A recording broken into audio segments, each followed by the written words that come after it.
You're not Is it a fooling me. good school or is it a LeBron James school?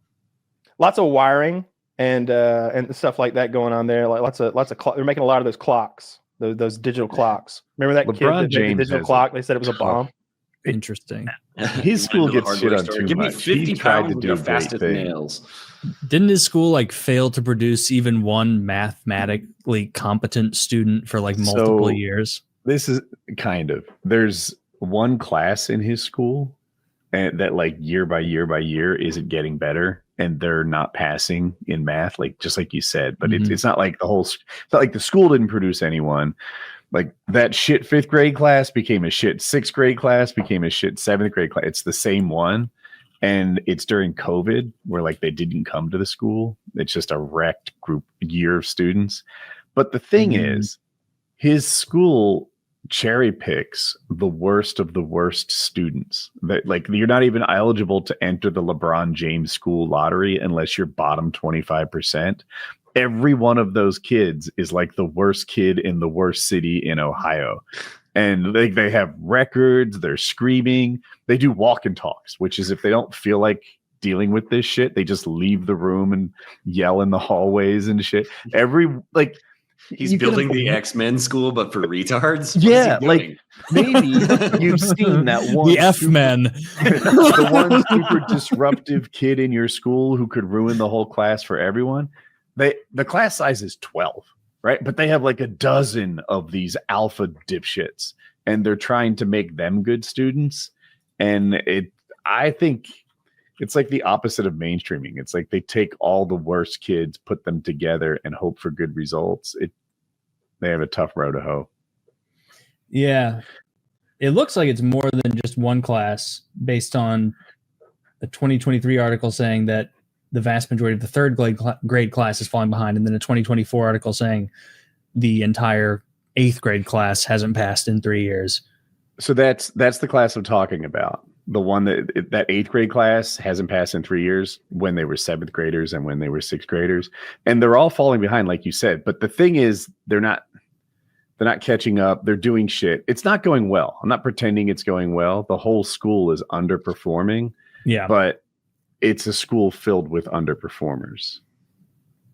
Well, at least they're not in regular classrooms fucking up, Yeah, right? It's true. Dude, I have a real hard time measuring teachers. It's incredibly complicated, right? If you're in freaking Southern California and all of your people and you're a dentist and all your patients have perfect teeth, congratulations, you're playing life on easy mode. You take that same dentist and put him in West Virginia where these guys brag about having dozens of teeth, and now all of a sudden that dentist will look unqualified. So much of how well a teacher does is based on the students and the families.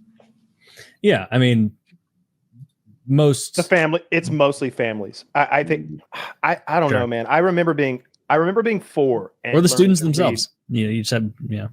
I remember being 4 and like studying with my mom, learning to like read and write and do basic math, so that when I got to school, I knew that stuff already. And I had this running start where like, dude, I know my colors. Like, you know what I mean? Like we can skip over this part, or when we do this part, I don't know. I mean, focus on something else because I know what brown is already. I can write it out.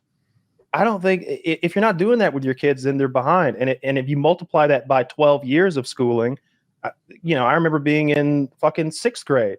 Me and my mom sitting down doing diorama projects about fucking plesiosaurs or whatever. And like, I had somebody there to make sure I did the work and to like sit with me and do it with me if need be. Like if I wasn't going to do it, she was going to sit there and be like, no, we're doing this together. Let's get this done.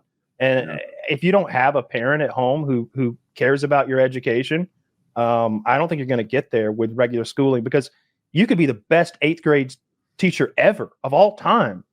But if 7, 6, 5, and 4 didn't get them their basic math, their basic language arts, their basic stuff like that, then you have no structure to build with. They don't have the tools to learn history and science. They don't know how to read and write yet.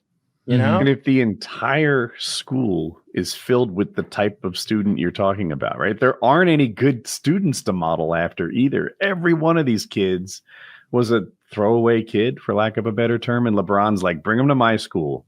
It's Second Chance University or whatever they call it, something close to that. And it seems like it should be called like Five Strikes University, right? It's got to be a lower number, Taylor. They can't count to 5. But it's a well-funded school that's not getting good results, and just like, I don't know how to get them better results unless they start mixing in better students. You get 6 personal fouls in an NBA game, Taylor. Is that the rule?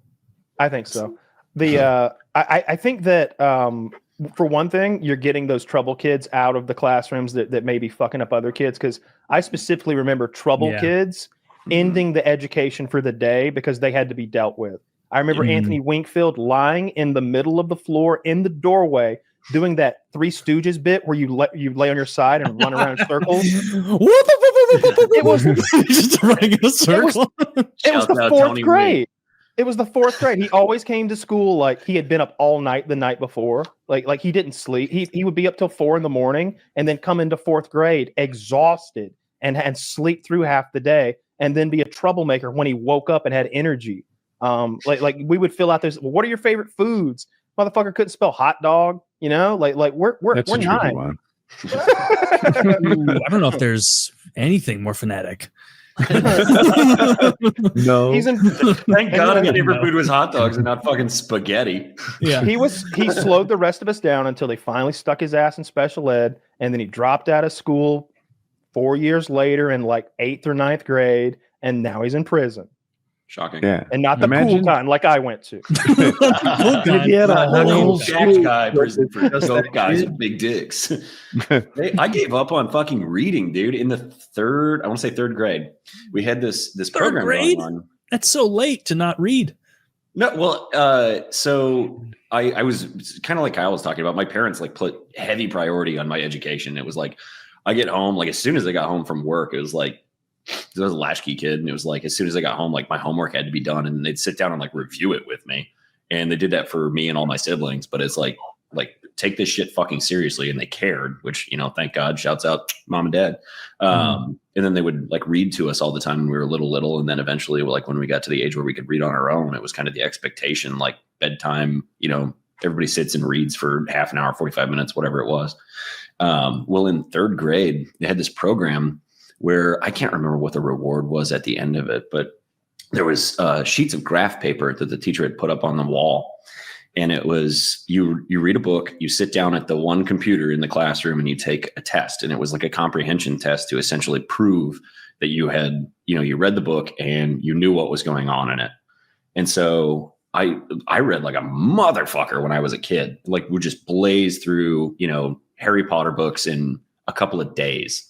And I'd go and take these tests. And so every day we had this like designated reading time, and I take the test. And then obviously the more complex a book is, or the longer it is, the more points it's worth. So a Harry Potter book is worth, 600 points or something. If a fucking The Very Hungry Caterpillar is worth 3. And so I very quickly went all the way up on this graph paper, because every 10 points you got, she'd put a stamp all the way up to the ceiling. And then she put another set of graph paper and started going up. And it was me and there was this girl, Katie something, I can't remember her name.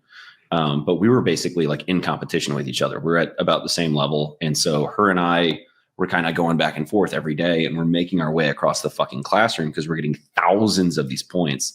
And our teacher pulled us out in the hallway, and she was like, to paraphrase, essentially was like, listen, the fucking retards in the class who can barely read are getting really depressed that you guys are really good at this. So I'm going to keep track of your points, but I'm not going to document it on the wall anymore. Boo. Yeah. And dude, the next day it was like, here's our designated reading time. And I was like, I'm on strike. Are you happy? I'm in it for the fucking points, bitch. Yeah, you just convinced a 9-year-old to give up on reading, you dumb bitch. Oh, that's so it's the accelerated reader program is what you're talking about. It was wonderful. I loved it. It made me love reading and introduced me to love reading. And I would always pick the biggest books I could just because they had the most points. I remember reading Roll of Thunder, Hear My Cry. It's about a sharecropping black family in like the early 1900s dealing with prejudice. And it was like, I didn't know any of that stuff. We weren't being taught that. It was great to read that and it was like a bunch of points. But we partnered that with the Relay for Life or something. So you could run like a quarter mile and you got like 1 point, or you got like a straw and then the straw is converted to points or something like that. Or you could read. Both were ways to get points for this like thing we were doing for, I think, cancer. And I was like, I don't want to run. I would much rather read, because that's clearly the faster way to get points if you're literate. Like I remember reading it, whatever, 12th grade level or whatever, in like 4th grade or something like that. So it was like, it wasn't a problem. I could peel through those books quickly and get tons of points. I think we got a pizza party. I think we were getting Pizza Hut coupons for free the pizza. personal pan pizza. Hell yeah, dude. Yeah, that's what we were getting. I found that we didn't have that. Really? So Fish came in clutch. He found that big-titted chick from earlier. This is her Instagram. Zach, maybe you could find like a show safe photo of her to show off. That was a good page. Good find. That video, it went that like video went viral, and she got a Playboy contract. What, you saw her? The 28 I'm like, who minutes is this ago. person? I have no idea who. And once he's like, I found that big titty girl's Instagram. I'm like, oh, I do recognize the jugs. I can tell it's the same girl, and I didn't even glance at her face. In the first, same necklace. I also noticed she's wearing the same necklace. I Googled her name. I found her Twitter. I'm like, is she a philosopher? Like who is this person? But yeah, she's a philosopher. She's a real philosopher. Anyway, I can't look at this. Welcome to PKA. 4 guys stare at giant tits in silence. Well, they should click the video and they can look at the tits with us. I bet they'll have their mouths open too. Dude, the only thing that our audio only listeners, right? Big booba. There were big booba up there. I don't even know how to describe them. Like, I don't know what majority. the letters go to at some point. Like the Q cup. Yeah, those are pirate titties. They're like it's like a double G, double H, something like halfway through the alphabet. We call those man-made, right? They're cantaloupe sized. They kind of sag a little bit. They look natural to me. Really? She got They're big natties, man. Real or fake? If it be that big, they're incredibly perky. Where you could see her nipples on the lace thing, the first one that you sent, those look like proportionate nipples to those giant tits. Click the second link I sent here. It's a pretty good swimsuit. It's a pretty revealing swimsuit she's wearing there. My goodness. Sick. Congrats to her and her daddy. I want to shake his hand. Oh, nice. Big time shout out to this girl.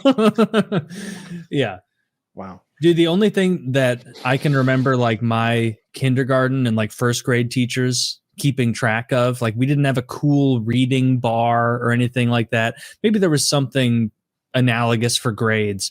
The only thing I really remember though is that they had this like big wall that had all our names on it, and under each name was a pocket.